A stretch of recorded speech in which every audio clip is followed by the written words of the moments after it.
سلامونه ارشد خان یم د سونه پښتونخوا دپاره په دې وخت کې موجود یم په کربوغا شریف کې په هره علاقه کې مسل مسایل وي زیاتر داسې مسلې وي چې هغه د انسان بنیادي ضروریات کې شمار کیږي په کربوغا کې هم دلته کې د مشرانو جمع ناسته ده دلته کې چې موږ راتللو میټینګ ناستو په بجلی په حوالې سره او د کوم د روډ په حوالې سره میټینګ و دلته کې نو دلته کې د کوم مشران دي هغې سره خبرې اترې کوو چې د کوم په کربوغا کې مسل مسایل دي چې په دې په هکله باندې دوی څه وایي. جی السلام علیکم.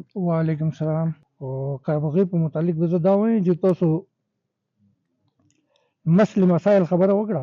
جی کربوغا یو داسې بدقسمته قوم ده او شریف قوم ده، امن ټول نه زیات کربوغې کې ده، په دې ضلع کې ریکارډ ده.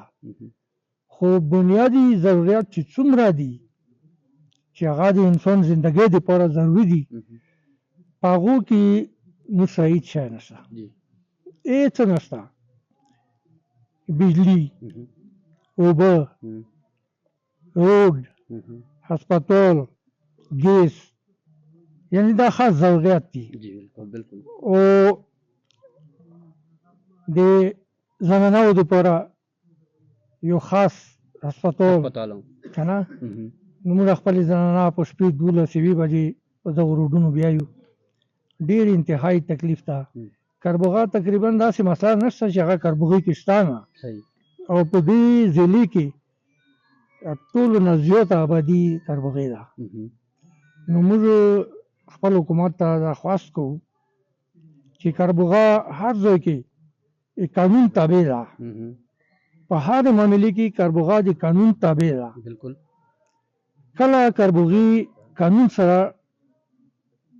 تصل نه راغله، دا زموږ ملک ته زموږ پلرونو نیکونو آزاد کړی ده، تکلیفونه قربانۍ کړي دي. اوس کم سے کم حکومت نه مو دا ریکویسټ ده چې هغه بنیادي ضرورت خو کم سے کم موږ ته پوره کړي. جی بالکل. او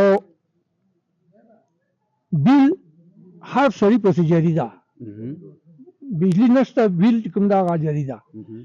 او دا مشکلات به موږ ته مخ ته ځي. نو موږ وایو چې حکومت ته دا ریکویسټ ده چې اول د بجلۍ غم موږ ته وکړي، چې کوم تارونه ټرانسفارمر یا نور څه خراب دي هغه ورسوي او بجلي چالو کړي. تاسو چېرته د ګورنمنټ سره د بجلۍ په هکله باندې خبرې کړې دي چې بجلۍ تاسو موږ ته به خلکو یا څه ایم پي ایم ان اے سره ایم پي سره مخکې چا سره خبرې شوي دي؟ یاره دي یو سره نه سرکاري اداره پوتې ده، نه سیاسي خلک پوتې دي، ایم پي ایم ان اے یو نه ده پوتې، خو چا هېڅ خبره نه ده کړې. جی بالکل. د مشر خبرې تاسو واورېدلې په کربوغا په شریف کې چې کومې مسلې مسایل دي په دې کې دا خبره هم وکړه چې دلته کې زنانو لپاره چې کوم د هسپتال نشته، هسپتال چې کوم دی دا د بنیادي ضرورت دی، او هغې سره سره بجلي چې کم از کم چې 12 سال کېږي چې بجلي چې کومه دلته کې موږ نه کټ شوی دو، او بیل چې کوم دی هغه باقاعده یا جاري دو. نو دوی د ګورنمنټ نه دا اپیل کوي چې په دغه فیصلې باندې د دوی غور وکړي، موږ ته د خپله بجلي چې کومه هغه بحال کړي. جی